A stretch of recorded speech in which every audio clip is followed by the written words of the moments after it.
What if I call you overthinking or just free because you hesitate, or I call you lazy Liam because you don't hit the gym very often, or you call me dumb Divisha because I'm really bad at general knowledge?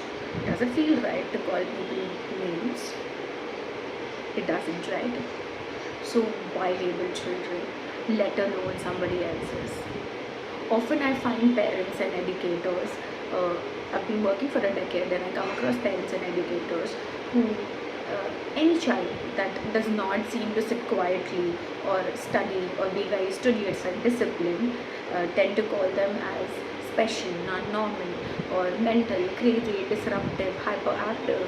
Uh, what do these things also mean, and what's the ideal definition for it? And even if there is a definition, does that mean every time you see that kid you could call them, hey, that's a hyperactive kid, or hey, that's hyperactive Riyansh, oh, that's not abnormal Divisha, oh, that's crazy Carol? Could you do that? Does that feel right again? Now again, we're in a time and space, you need to understand as parents and educators, we're in a time and space where inclusion and kindness is not an option anymore. It's a essential aspect of learning, right? We need to educate our children right from the beginning by demonstrating, by modeling to them how one is, how does one be kind, how do they create a safe space for themselves as well as for the others. Teach them how how to not avoid people or judge them based on how they look, talk, or learn, and create a safe space for them, how to make everybody feel warm and light and appreciated instead of excluding them. It need not be. Now let's look at this analogy. If your house is in a mess and you sprinkle glitter, right, for a minute or two the glitter will overpower, it will distract you, but does that solve your problem? Your house is still in a mess. So when you sugarcoat and say things like, oh, he's a special child, he's not normal, and things like that, does that fix the problem for your child? Or it doesn't, right? Does it avoid the topic? It doesn't. It's all still real.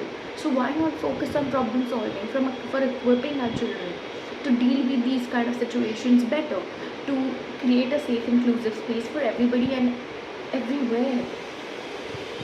Instead of labeling them, start at home, start at school. Tell them how to hold the door for somebody. Show them how to, help somebody with their bag. How to, speak in a sign language, or how to share toys and play with somebody who's not so non or not so verbal, and how to share things. How to play with somebody who's probably on a wheelchair, and what kind of games can you play with them. Do that. It starts with you. Your child would replicate you in all ways possible. So be that mind-blowing example in your child's life. You want a safe space for your child, it starts with you, and it starts with me.